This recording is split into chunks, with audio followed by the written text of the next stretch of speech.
That was a little mistake there. That's the Nickel City Mafia intro.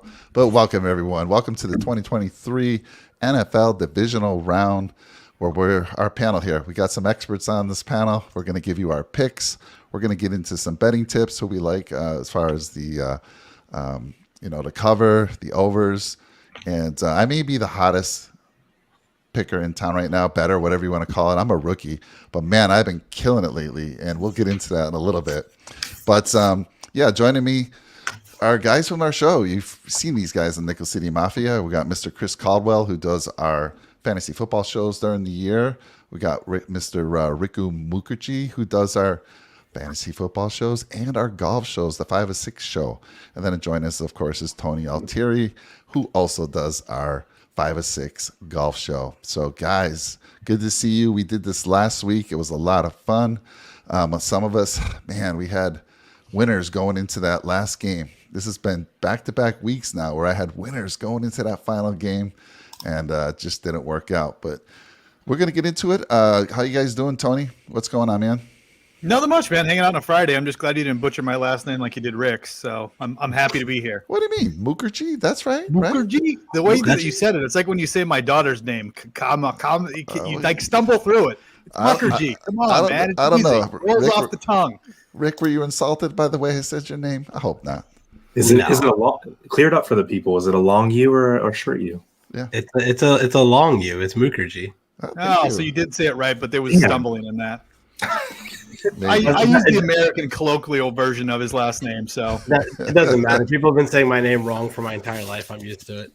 Well, you just there was recently that you told me that Riku's actually not your first name, which blew me away. So no, it's my first name. It's my legal first name, but it wasn't my birth name. I changed my name after dental school. The man of many names. I'll tell you. Nyla John, right? Nyla John was my real name. Yep. I like Nyla John. That's a great name. You should get that. That's like that sounds like women's gym gear. Nyla John. Get your sweat on in Nyla John. That's way in history. We don't need to talk about that. All right. Well, let's get into it. Let's hopefully we can give you guys some winners this week, and let's start with Tony. Tony, we're going to start with the Saturday slate. Talk to me about the Jags and KC. Give us, the odds, the over/under. Talk to us about that, and then we'll go around the room, kind of see who we all like. Yeah, absolutely. So obviously, lines can be different from book to book. It's all going to be fairly close, within a half a point. Lines are what they are. But right now in the book that I use, KC on the money line is minus 500. So you've got the Jags at plus 395. The over-under in the game is 52, so they're predicting quite a bit of scoring in this game. And then the spread, we've got KC favored by 9 points in this game. So if you're a lover of underdogs or the Jags in general, you're getting 9 points in this game. So pretty interesting all the way around the board. I know you, Mike, you're king of the overs. 52, that's a hefty number to carry. It is. I'll wait to. I'll go last here. I'll wait to give you my opinion on this one. My motto is this: there's never an over I don't like, but there might be a few this week, and I'll talk about why that is. So, but let me throw it to you, Rick. We missed you last week. Glad you can join us this week, and so talk to us about this game. Who you like, and who you going to be betting if you are going to place a bet. I don't know which side I like spread wise. I definitely will tell you one thing. My number one bet of the week, and I placed it on Monday morning or Tuesday morning when the lines first came out, was your favorite thing, Mike. I placed a teaser with the Chiefs and the Eagles, both teasing them down 6 points. I think the line for the Chiefs game opened at 8.5, and I think the Eagles were minus 7.5 or minus 8 when they opened. So my bet right now is I have the Chiefs at minus 2.5, and I have the Eagles at minus 1.5 spread. So I need to hit both of those to win. So basically just need both of those teams to win by a field goal or better. And that was my number one bet of the week. But this game as an individual game itself, I don't really like the spread that much. I don't like the Chiefs minus 9.5. I kind of am leaning more towards the under, to tell you the honest truth. And I know that's not music to your ears, Mr. Over there, but I like the under. They played this game. This game was played. I don't remember what week it was, but I think it was like week 10 or 11. Chiefs won 27-17, I believe. They won by 10. The under obviously hitting that game. So I could see this being a lower scoring game. The Jags going on the road, coming off an emotional comeback victory against the Chargers, and probably laying a dud. I think. Trevor Lawrence's unbeaten streak on Saturdays in his entire life is going to end this week. I don't think there's any way the Jags are going to win this game, but I could easily see them losing by 7. I don't see why that could be a thing. So I'm pretty torn on the side here, but if I was going to take a pick here, it would be the under, and then I really like the Chiefs and Eagles teaser. I like that. Let's go to the king of teasers who introduced me to that last week, Mr. Chris Caldwell. Talk to me about what your thoughts are on this game. That was awesome, Mike. I hope you put a few down. Yeah. So for this game, I'm a little bit with Rick here that this is not my favorite game to bet of the week. I think the line is pretty spot on. If I were to put money on one side or the other, it's not going to be on the Chiefs. I would, do a little sprinkle on the Jags, but in a way, I kind of like the over here. I think, the Chiefs defense has not been scary whatsoever. They've been giving up big points to some subpar teams. And Jacksonville, has one of the hottest offenses in the league. So, I like, if I had to bet this game, which I think I'm going to completely stay away from it. I would go Jags +9 and over 52. Wow. Ride the hot hand, Trevor Lawrence. 6 out of his last 7 games. So, I think this is the year that he makes a name for himself and is in that elite tier, and we can start saying his name in the same breath as the Herberts and the Burrows. So I'll leave with that. All right. So for me, that 52 number does scare me a little bit, believe it or not. And I'll tell you why. And Rick, correct me, please. This is my fear. So the weather, 38 degrees, snow, rain, potentially there happening, and it's actually on the weather forecast right now. The winds aren't so bad at 6 miles per hour. Does that scare you? Does that favor the over or the under when you see weather like that? Most people see that and they fear that the game is going to go under, but I actually think it kind of helps the over a little bit, just because when it comes to weather, the offensive team knows what routes they're running, but the defensive team does not. So they don't have the ability to cut properly, and they might slip and fall in the wet snow or the rain.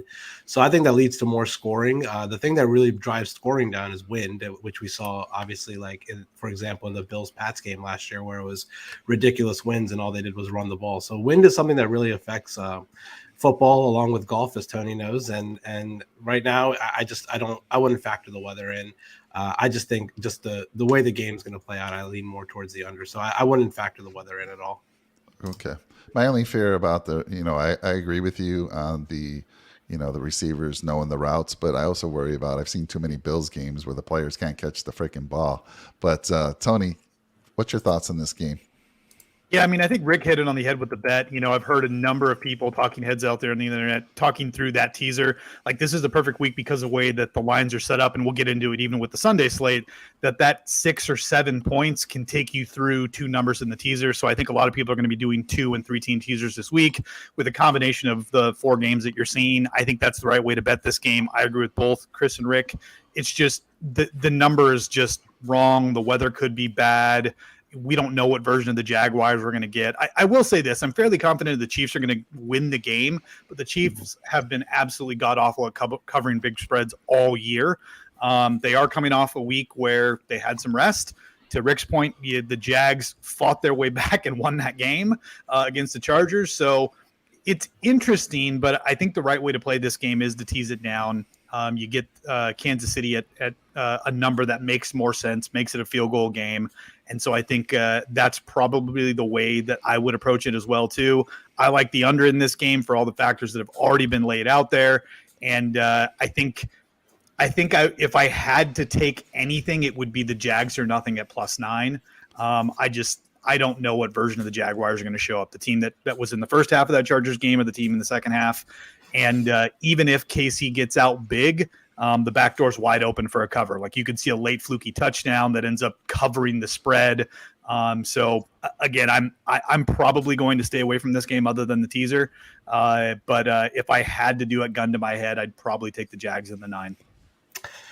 Real quick, one thing I don't think you guys talked about this last week on the show, but Mike, if you do a 2-team teaser and you push one of the sides of the teaser, it's an automatic loss. So just for you guys out there, if you're doing a teaser, you have to make sure that you get the teaser for KC under 3. So you don't want to tease them from 9 to 3. Yeah, do not do that. Yeah, if they win by a field goal, then you lose the bet. So you have to get it to 2.5. So if you can tease it 6.5 points or 7 points or whatever you need to do, make sure you get it to below a field goal. Yeah, and that's that key number thing that we talked about. Like teasers are great when you can tease through 2 numbers. Right now, like on the book that I'm using, it's at 9. So if you do a 6-point teaser, you're only really getting through 7. So you're stuck at 3. If the game is 8.5, like Rick has on his book, and you tease 6, you're getting through 7, through 3. That's a high quality teaser. That's the kind of teaser you want to place a bet on. Yep. I'll tell you what I do with teasers, Rick, and you can tell me if this makes sense. So usually I'll do more than one. I'll pick 2 games that have half lines and 2 games that have full lines. And the games that have half lines, I just do a 6-point teaser because I want both sides to be on the half, so I don't push. And then the ones that are on full points, I do the 6.5-point teaser, pay the extra juice to get it off the full point. Yeah, I mean, that's fine. I mean, as long as you're, I think I go along more with what Tony said. As long as you're getting through the key numbers like 7, 3, 10, whatever you think is a key number.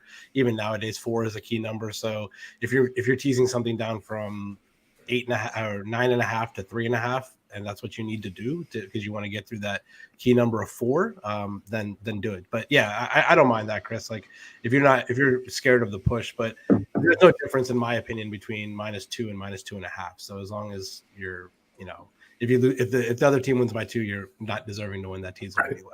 Right. I do have one more play on this game that I really, really like, guys, and I want to get your take on this more along the lines of what I want to hear what Chris has to say because he's more of a fantasy guy here. But my book had a line for anytime touchdown score for Jerick McKinnon at even money. I absolutely love that line. The guy I think has scored a touchdown in it feels like every game the second half of the season he scored a touchdown. For some reason they get down to like the 10-15 yard line and defenses forget to cover Jerick McKinnon out of the backfield for some reason. So my book is given a -105 line for Jerick McKinnon anytime touchdown score, and I think that's a great prop to bet if you guys are into props this weekend. But that's the only prop that I really like on this game, but I was curious to hear your thoughts on that, Chris. Yeah, I will say that Pacheco is clearly the goal line back. So if they get it inside the 3, you have maybe a little less likelihood of McKinnon running it in. But, they run those gadget plays all the time down there. I like that a lot. He's finishing 2022 season the same way that he did 2021 season. Just the last 5 games of the year, he's just absolutely white hot. So ride the hot hand, man. He's an absolute stud. And I do have another prop on the other side, running back wise, that I like. The over under for receptions for Travis Etienne is 3. If my math is correct, Travis Etienne in his whole career has never had 4 receptions in a game. So he makes big plays out of the backfield for chunk yards. So I don't like the under on the yards, but on the amount of receptions, I think, if history repeats itself, your worst case is a push if you bet the under on the 3. Just make sure you don't get it at 2.5. If it's the full 3, go ahead and bet under on that one. That actually surprised me when you said that. I always imagined Travis Etienne as a pass catching back. So when you said he has never, I thought you were going to say he has never cut below 3 passes in a game. I know. It's a pretty wild stat. Yeah, because he's very natural in space. He has great hands. I think people know him as a good receiving back because he makes big plays out of the backfield. But he's not been, the check down guy that's going to catch 5, 6, 7 passes a game, surprisingly enough. All right, guys. For me, I'm gonna take the Chiefs win, obviously, but they don't cover. So if I'm gonna bet, I would take the Jags and the points.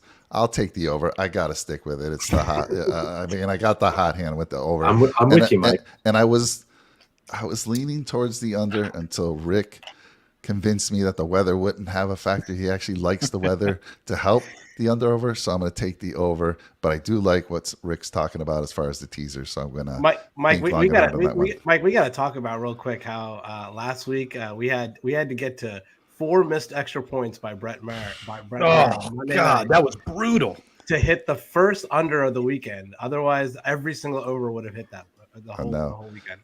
It looks like Vegas adjusted this week with some. I think Vegas called. I think Vegas called Brett Maher and was like, "We got a lot of parlays with everyone taking over. You got to miss some extra points or some kicks out there."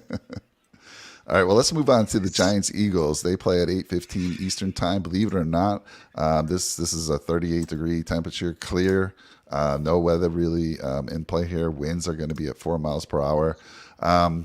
The first time these two teams met earlier in the season, they put up a combined 70 points.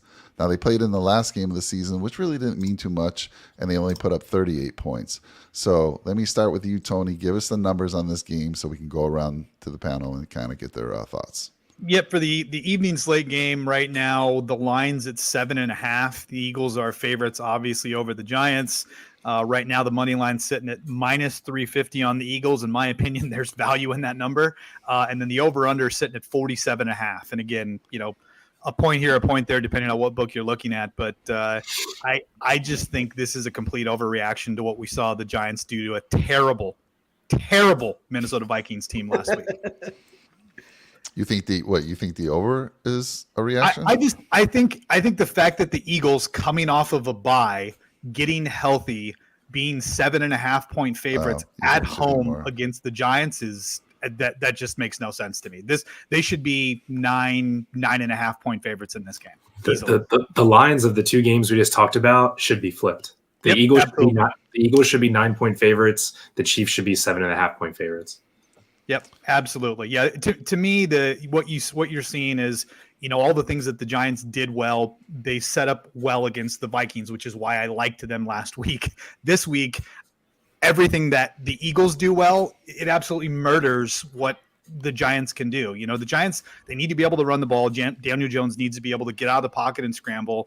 Up front, the Eagles have one of the best defensive fronts in the game, and their defensive backfield, their cornerbacks are some of the best in the NFL. So when I look at the units that'll be lining up on the field, defense versus offense and vice versa, to me, the Eagles are just clear-cut favorites. And the fact that this game was played, I think, in week 14, and the spread was basically the same, 7 or 7.5, but the Giants were the home team, that tells me that there's something wrong with the spread this week.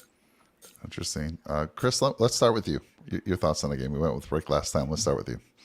I think this is the game I'm going to be all over. I like the Eagles with the points, but I think teasing the Eagles down to 2.5 is going to be in every teaser I put in for the weekend. The Eagles are in a different class of football than the Giants are. The Giants have only won two of their last 8 football games in the regular season. Okay. People are, like Tony said, they beat the Vikings. So what? Kirk Cousins known to flop in the postseason. Giants are a cute little story. Daniel Jones probably earned himself a contract. Brian Dable, first year as a head coach. That's nice and all. The Eagles are coming off rest, which Jalen Hurts desperately needed to heal his shoulder.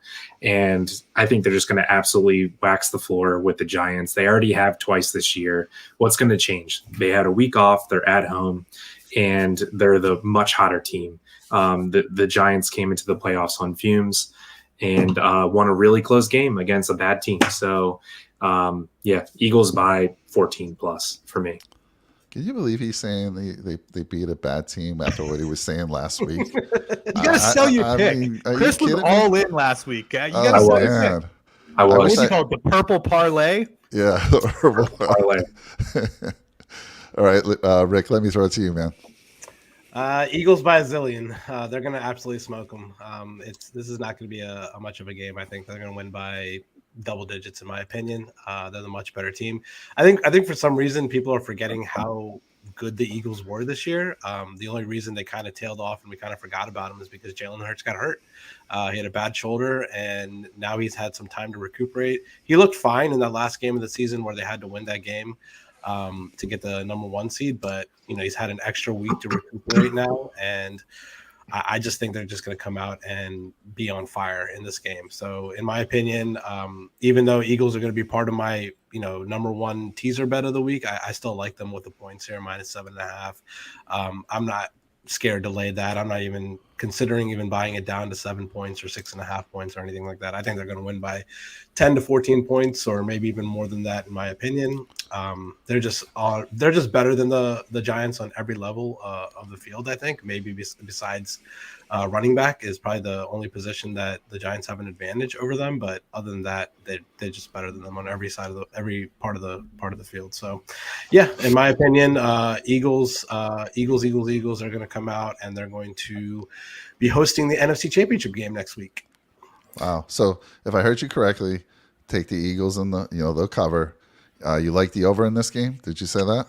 No, I don't really have a lean on the over in this game. The only other bet that I like in this game is what is it? Daniel Jones under 45 rushing yards in this game. I know he's been one of those quarterbacks that has been turning into, I guess, Lamar Jackson over the last couple months of the season or something like that. But I think after last week's game where we have tape of him literally dropping back and scrambling and running the ball like almost on every drive last week against the Vikings, I think the Eagles are planning for that. They know that he's there. He knows how to make a play, extend a play with his legs. Then he knows how to, move the chains using his legs, stuff like that. So I think they're gonna have a QB spy on him all game. The last time Daniel Jones played against the Eagles, which was that game where they lost by a lot, he had 25 rushing yards in that game. So I don't think he's going to be able to do it with his legs. I think the Eagles defense is going to make him beat them with his arm. And I just don't think that's a recipe success for Daniel Jones. His success is when he is able to extend plays with his legs. And I think the Eagles are going to be ready for that. So I really like Daniel Jones under 45 rushing yards this week. Wow. I got to say this. I think you guys are disrespecting the Giants just a little bit. And remember last year, the top seeds, they came out, they were rusty, they fell flat on their face, and they lost, right? So there's something to be said about being a hot team. And the Giants are a hot team right now. They got a lot of momentum going on. Their confidence level's sky high. I still think the Eagles win this game. I love the over. Lock it in, of course. Lock in the over. This is a lock for me easily, this one. But I'm not going to disrespect the Giants. I'm not so sure on the cover in there. I do like, what'd you tease it down to? You tease it down to 2.5? I have a -1.5. All right. So I love that if you tease that down. I do not think they cover the 7.5. So I would say the Giants are going to, I would take the points if I was betting that. But the only thing I'll be betting on this game is the over. Take the over, lock it in. Easy. Tony, I think you talked about this already. But let me get back to you. Did you already make your picks in this game? Yeah, I mean, for me, it's the Eagles. I'm on board with what Chris and Rick are saying. I just think they're a much better team. You're right. The biggest question mark was going into this week is Jalen Hurts' health, and he's not even on the injury report.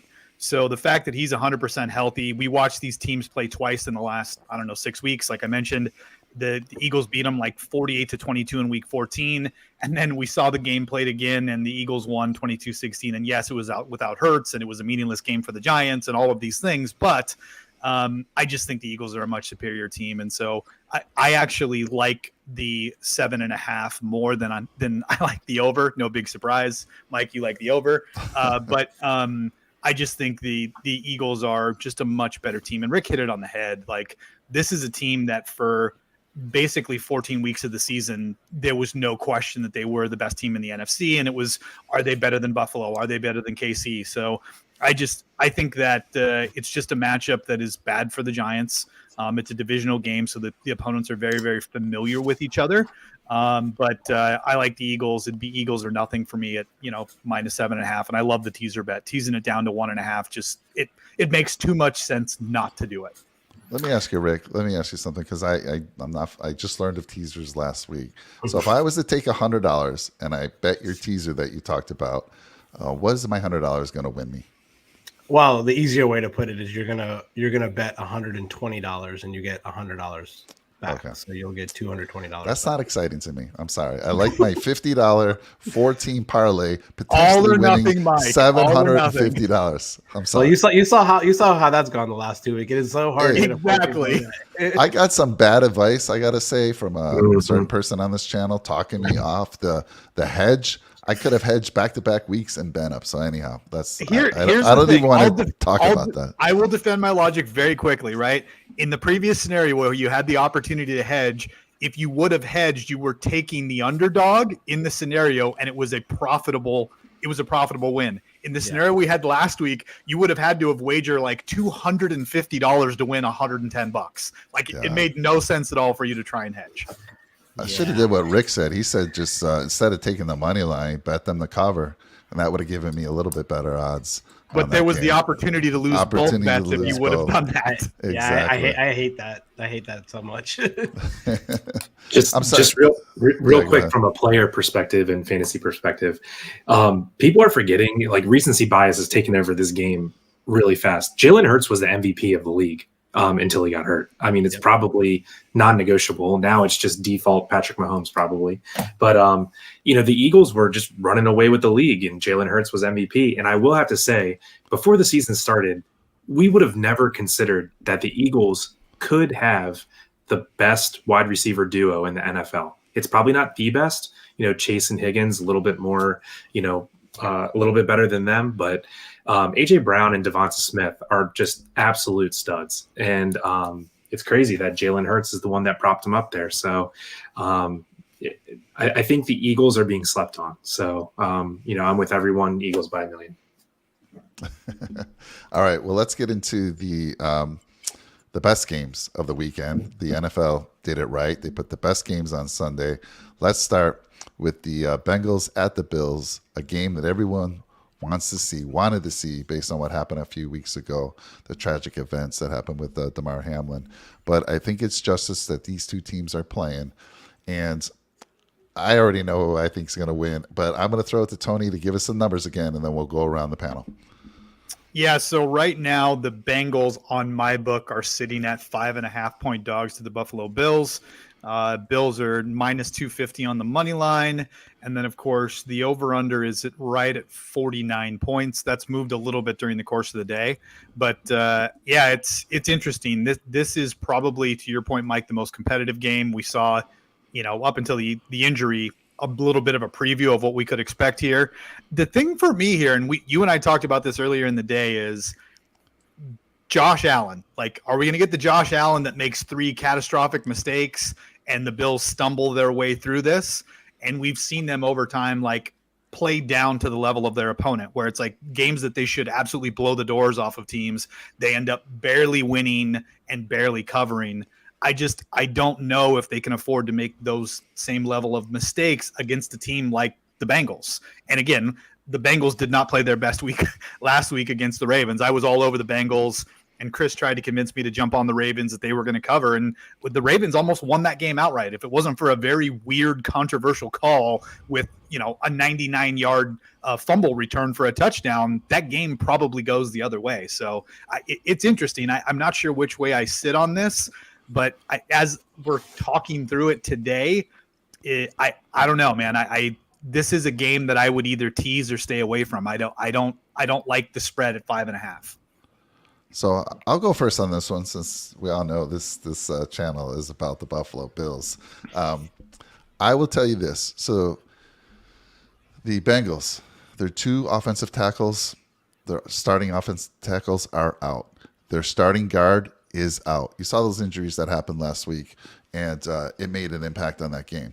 So the Bills obviously will have an opportunity to take advantage there. I think this game is so close. Again, slam the over on this one. Slam it. However, I do think the Bills win this game, but I have it being a very close game. I do not think they cover. So I'm not even going to touch that game as far as who I bet.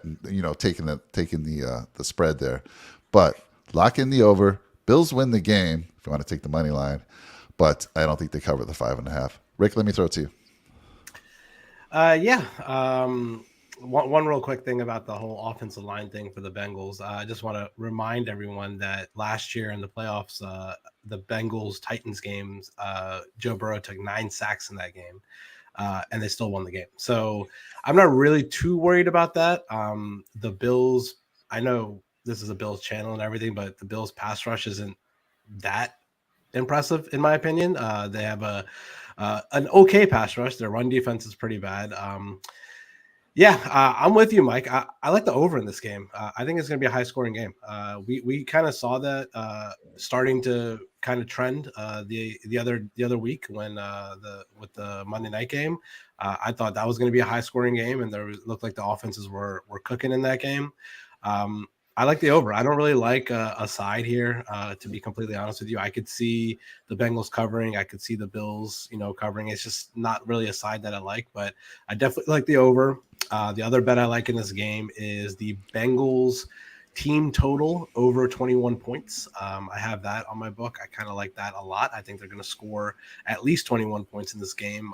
The Bills defense has been a little suspect over the second half of the season. The Bengals offense, when it gets cooking, it's going to get cooking. So just to, it's kind of, my two bets kind of tie in together on this game, the team total over for the Bengals and the overall over for the game. But I could see it being like I don't know, 31-24 Bengals win, Bills win, or I could see it being like a 28-24 Bills win. So I'm not really sure if it's going to who I like really spread wise, but I could see the Bengals scoring into the 20s in this game, and the Bills definitely scoring into the 20s in this game. So I'm going to lean with the over here. It'll be 35 degrees. There will be some snow again. Another snow game. Winds, though, just 3 miles per hour. Both these teams have played in the snow. So it's not saying heavy snow, but there will be some snow in this game. And again, like you said, 49 points for these two teams that can put up big numbers. Slam it. So let me throw it to you, Chris. Yeah, I'm with you. I don't see how you don't bet the over here. I mean, two high octane offenses, and just with you guys, I'm not touching the spread. The Bills have me a little worried from their performance or lack thereof last week. But I guess if I was forced to pick a side, I would go Bills. Bengals, let's just be honest, they had a piss poor performance last week. They should have lost at home to a backup quarterback and a team that, was a wild card team. So I was at that game. The Ravens probably, going into the fourth quarter, the Ravens probably win that game 4 times out of 5. And it took a fluke play for them to just absolutely crumble. And then they still came back and was, 2 centimeters away from tying the game at the end, on the Hail Mary play. So I think the Bengals are, I don't want to call them frauds because they have the ability to put up 40 at any time. But, that's why last week I picked the Ravens to win outright. I think that they're just a little bit overrated. And I think the home cooking for the Bills in an emotional game, emotional rematch, I think they do enough to get it done. But I'm not going to touch the line over all day, though. Yeah. Tony? Yeah, I mean, this is, like I mentioned, this is a tough one for me to bet. I do have a nice little 4-game teaser that I put together that I'll mention in once we get to the second game, where I obviously am incorporating the spread from this one. But the thing for me with the over and the under in this game is that both teams, I think combined, are like 14 and 19 against the over. So, Vegas tends to want to lay a lot of points for the Bills and the Bengals. The public perception is both teams score a ton of points. And so we end up with inflated overs a lot of the times in their games. I think the over is going to continue to creep up because I think a lot of people are like, I'm going to hammer that over.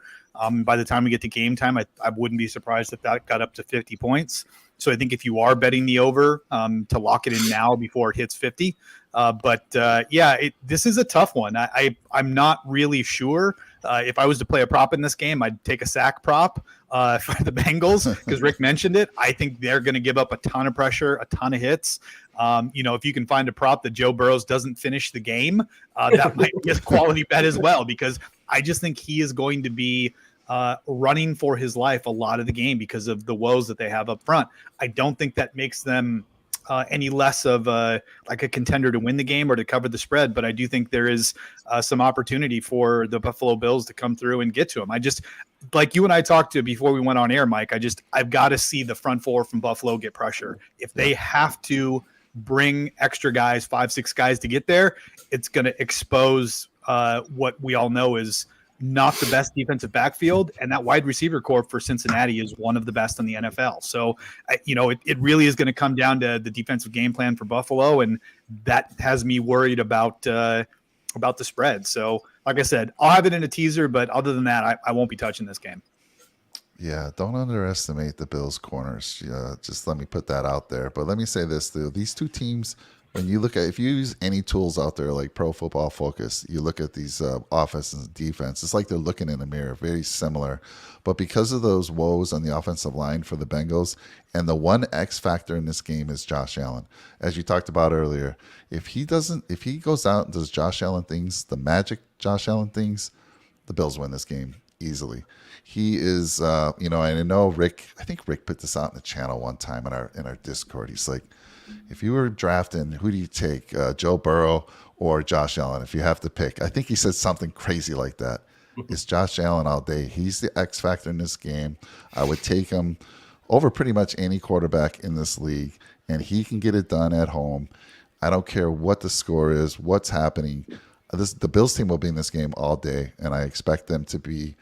Hopefully, they look at the film for those 1.5 drives because, I'll tell you, the Bengals were moving up and down the field at will that game.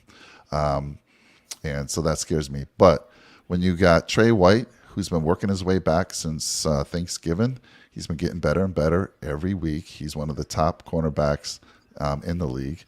And you got Kaiir Elam, a rookie that we drafted. And he's surprisingly, he's been kept out of games, but he's now getting playing time. He's making some key. I mean, he made an interception in the game last week. He had a key interception against Mahomes. The kid's 6 foot, runs a 4.38. You'll see a lot of him. And then we got one of the best slot corners in the game. So it's going to be a great battle. Yes, the 3-headed monster that they have, but the hope is, and the numbers show it, that if you get pressure on Burrow, his passer rating drops 15, 16 points, whereas Josh Allen, whether he's under pressure or not pressured, it's about even. He's about a 97% passing rating. And you can say that's just because Josh Allen can do some Josh Allen magic. So anyhow, that's my take on that game. I already said slam the over. I won't touch the spread. I think the Bills win it, of course.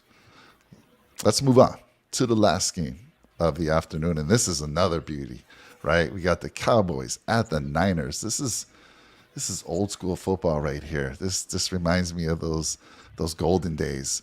And Tony, let me throw it to you. Put out the numbers for us so we can talk about this one. Yeah, right now sitting at +4. It's 4.5 at some books, but San Francisco favored at home by 4 points.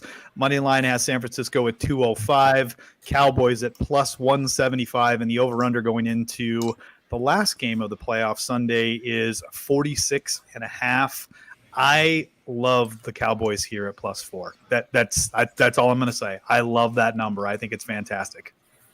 What about the over there, Tony? That seems like a low over for these two teams. Yeah, I think so. Two things there. One, Dallas has been kind of a schizophrenic team on offense. We've seen, games like we saw last week where they come out and they absolutely blow the doors off of people. And there's been other games where the offense sputters. Dak Prescott has issues throwing down the field, being accurate. They can't get the run game going. So I think a lot of that has to do with how good San Francisco's defense has been over the course of the year. And then two, nobody really knows what version of the Dallas Cowboys we're going to get. Kellen Moore, the offensive coordinator, Boise State guy. I love him, but the play calling has been it's lacked rhythm during courses of the year. So I think that's why we're seeing somewhat of a lower over-under, like in terms of the points. But I think this is probably the one game, if I was to take the over, and coincidentally it is the lowest total of all 4 games, this would be the one that I'd hit the over on. Rick, let's start with you in this game. Yeah, man. I love the Niners in this game. I think they're going to crush them. This is one of those games where I look at a couple things. The first thing I'm going to look at is that I really got caught up in the Bucks hype last week. For some reason, I was all over the Bucks, and I just forgot how bad the Bucks were for the whole year. Just not a good team, not a good football team at all. We all did, Rick. We all forgot that. We got Brady drunk just for 1 week. Yep. We got Brady drunk for 1 week, cost me some big parlays, cost Mike a big parlay, but this is not the Bucks.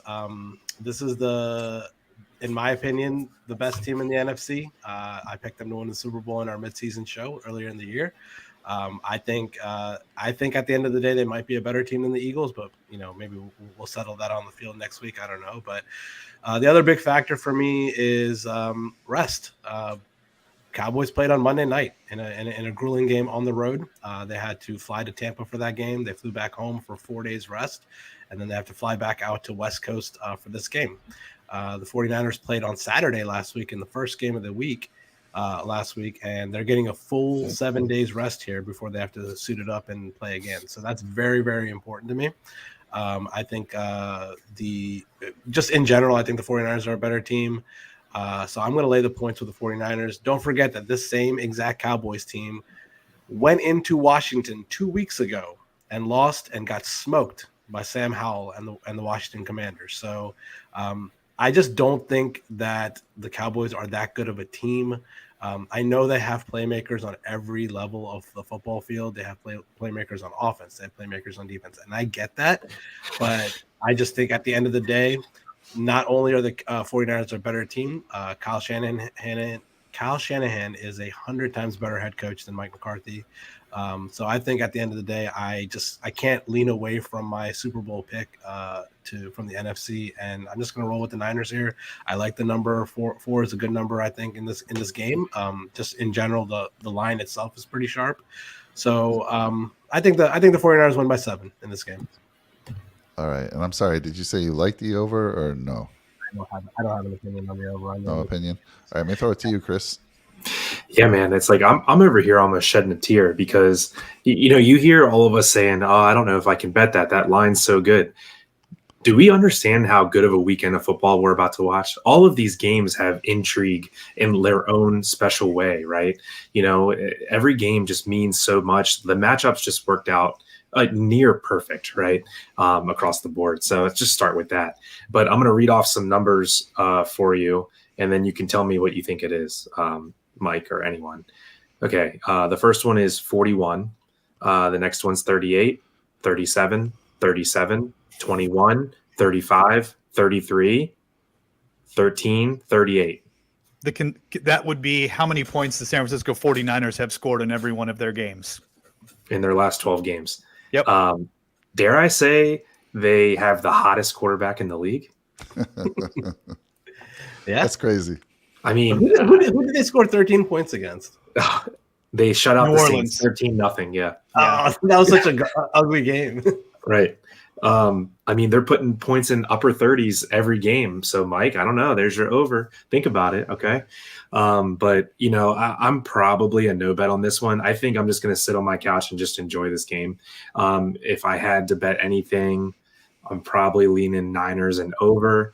But I think I'm just not going to touch it. And I'm with Rick at our midseason show. I picked Ravens 49ers Super Bowl. And that's when the 49ers were 3-4. Or 4-4, something like that. And they've done nothing but get better. Deebo Samuel is back and fully healthy, had a really explosive play last week. Christian McCaffrey knows the offense now. I just don't see how these guys can be stopped. I think the only thing that could get in their way is if, Brock Purdy hits the rookie wall. But I think he's so well coached and they're not putting the game in his hands that I don't even know if that's possible. So just really excited for a good game. And I just wanted people to understand just how well-oiled and amazing the 49ers have been playing the last 2 months. Yeah, I want to. Do you guys know? I can't even pronounce this gentleman's name. I don't want to butcher it. You don't have to worry about his name. That's my friend. All right. How long until Chris gives us some Australian Open picks? Nice to see you out there. Thanks for joining us on the channel. Tony, I have some thoughts on this game. but I got to research a little something. So fill some time, and I think you've already kind of made your pick, right, in this game. Are you good? Did you already say that or no? Yeah, absolutely. So I like Dallas in this game. I do think San Francisco wins. They are the better team, but the thing to me is that what Dallas showed here last week is they have the ability to go over the top and score a lot of points, just like Chris did. If we go back and look, other than the loss to Washington, you're talking about 31, 27, 40, 43. 27, 54, 4. I mean, this is a team that can put up scores in bunches. They have playmakers. You're finally seeing the best version of CD Lamb emerge. Like after everybody's like, is this guy going to be any good? Is he going to be a flop? So I like their ability to be able to run with San Francisco in this game. This is not necessarily a spread pick for me, but I love teasing the Cowboys up by 6 points all the way through 10. I have a 4-point teaser, a 4-team teaser that I'll be betting this week. It's 6.5 points. So the way it breaks down is you're getting the Cowboys at 10.5, you're getting the Bills at +1, you're getting the Eagles at 1, and you're getting the Kansas City Chiefs at 2.5. I like that a lot as a 4-team teaser. It pays out at basically, two and a quarter to 1. So if you bet $100, you're going to win basically like $220. I think that's a solid bet. Obviously, you need 4 games to break your way, which is a huge coin flip. But that would be the only way that I'd probably touch this. I do like the over, though, for all the reasons that Chris and Rick pointed out about both teams. I think they're going to score a lot of points, and I think it's going to be exciting, and I think it's going to be fireworks. All the things you expect to see in the Bengals and Bills game, I expect to see in the 49ers-Cowboys game. Tony, I think you just gave me my bet of the week because, none of these numbers were just absolutely smacking me in the face other than the Eagles. Eagles I like a lot, but the over, it's the lowest total of the week, and both teams are just absolutely firing on offense. And the 49ers defense, I will say, it is not this year what it was last year or even close. They have the ability to, put up those, shutouts and low scoring games, but they have not been that scary defense that they were last year. So all in on the over. I've decided, thanks for bringing up how good, CD Lamb and Tony Pollard and the Cowboys have been recently. Yeah, what? They're not the same defense they were last year. What are you talking about? Let's say, Rick, let me talk about They're that giving for a up second. Points, dude. Look it up. They had the defensive player of the year this year that they didn't have last year. All right, but listen. I'm going to smash the over, of course. This is the lowest one, these two teams. But I want to show you, you talked about the points that the Niners have been putting up. Look at the quality of teams. If you go back and look at who they've been playing, they're crap. They've been playing crap. When they played the KC lit them up, 44 points. They played the Raiders about 2-3 weeks ago, 37-34 overtime game. So if you look at the other opponents, they beat the Commanders 37-20. They've played the Seahawks twice, right? And the Seahawks were kind of a fraudulent team. We know that. They struggled against the Saints. What about Miami, Mike? They beat 13-0. Miami handily. They beat Miami 33-17. That's 50 points. That covers the over. Absolutely. Tua did play that game, but Tua was a little banged up. So let's be real about that one. So that's the one quality team, Tony, they've played in the last 8 or 9 games. And again, I go back to that Chiefs game. I was pissed off. I was expecting the Niners to help us out and beat the Chiefs. The Chiefs lit them up in San Francisco. And after that, they kind of went on a roll. But look, they played the Rams. They beat them 31-14. The Chargers, they beat 22-16. The Cardinals, the Saints, the Dolphins, the Bucks. They whooped up on the Bucks. But you already said, Rick, how bad the Bucks are. So, again, I think I'm going to bet the over. Absolutely, you got to bet the over. Smash it. And as far as who wins this game, I'm going to say the Cowboys surprise everyone, and I'm going to say this. I like the Cowboys to cover. I'm sorry, take the points in the Cowboys. I do think it's a close game, and the Niners squeak it out, maybe 1 or 2 points. So close game. So Mike, let me ask you this: if you're to look at the remaining quarterbacks that are left playing in the playoffs, where do you rank Brock Purdy of all the guys that are there? Of the 8 guys that are left, where does he rank for you, 1 through 8? I mean, okay, You want me to list them off he's for you? no, he's seventh. He's seventh. The Okay. only one I think's below him is the Giants quarterback. And I know you're going to give me some numbers right now. Screw the numbers. I don't care. No, But go ahead. I'm not trying to contradict you, but I guess so. Then where do you rate Dak Prescott in that same lineup of guys? One So, higher. 6. Yeah, pretty much. No, I put. Nah, yeah. So I put him probably one ahead. I was gonna say maybe over Maybe 2 Trevor ahead. Lawrence, but no, Lawrence has been pretty damn good this year. I can't put him over that. Yeah, so you've got two, so the point I'm trying to make is you've got two quarterbacks that a lot of people have talked about, like, hey, maybe Brock Purdy finally hits the rookie wall. We've seen him play flawlessly. These game designs have been set up perfectly for him. The schedule that they've played has been weak. All the points that you threw out there, but he's playing against, again, in our estimation, a quarterback who is slightly better than him, and the rest of the team is not as good as the San Francisco 49ers. With all of that being said, that's why I think this game is closer than 4 points if it's played 100 times, because we were waiting for Dak Prescott to get over the hump to win a playoff game. He finally did that. The Cowboys look spectacular. But I don't think I could bet the spread. I love the over in this. I love the teaser. But I don't know. The big question mark for me is, does Cinderella's shoe finally fall off and we get Brock Purdy, the rookie, not the dude that's looked like the second coming of Joe Montana? I don't know. Micah Parsons going to try to make that happen, and that dude's a stud. So we'll see. We'll see. Again, I'm saying I'm not going to take the number. I'm not going to bet the spread, but I am going to slam the over. But I just wanted to kind of bring you down to earth because you guys were talking up this defense like they were amazing, like the 85 Bears. They're not. And I think they're going to put up a bunch of points. I got to push back on that a little bit. I mean, okay, so you did mention the Chiefs game. Yes, they gave up 44 points to the Chiefs at home. I understand that. Anybody on any given week can give up 44 points to the Chiefs. I get that. But since that Chiefs game, they haven't given up more than 20 points in a single game, except that game against the Raiders a couple weeks ago. That's the only game they've given up more than 20 points. Nathan Peterman smoked them, Rick. Nathan Peterman. Who's Nathan Peterman? Like, what team is he on? He started for the Raiders. That was the week that they had the Derek Carr drama. No, he didn't. That was Jared Stidham, bro. Get the right quarterback. Same guy. Yeah. Not the Doesn't same really matter. Are you sure it wasn't Nathan Peterman? Yeah, It wasn't. It was Stidham. Stidham was the quarterback. Yeah. Same shit. Whatever. Yeah. No, the defense is solid, man. I get it. I get how the over seems appealing in this game, but no one is going to be surprised if the final score in this game is 49ers 28, Cowboys 17. Like, if that's the final, that could be the final, and if that is, that's going to be the under. So it's going to be close. I think it's going to be pretty. I think the number 46 is a good number by Vegas there. I don't think that's a wrong number or anything like that. So I think it's going to be close to that over, but I don't think it's going to go over by a mile or anything like that. It could easily go under, in my opinion. Just me personally, betting NFL for a long time, I think it's a coin flip when it comes to the over under.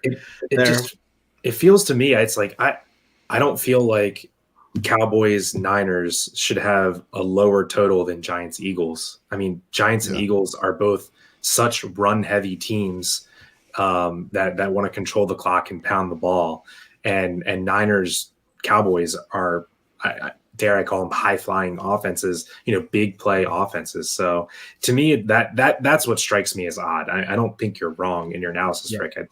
I think those lines just they smell a little bit. I hear you, but I trust Vegas when it comes to stuff like that.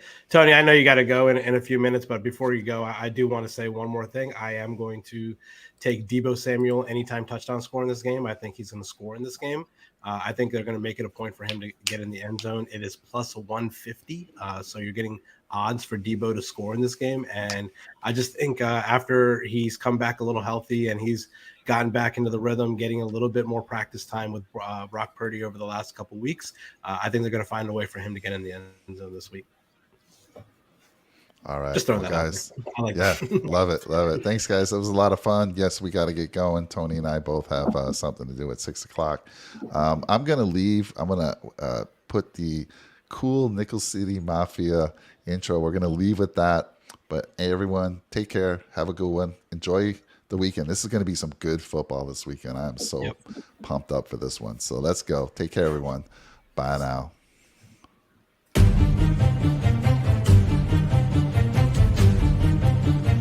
Bills Mafia, circling a wagon, you feel me?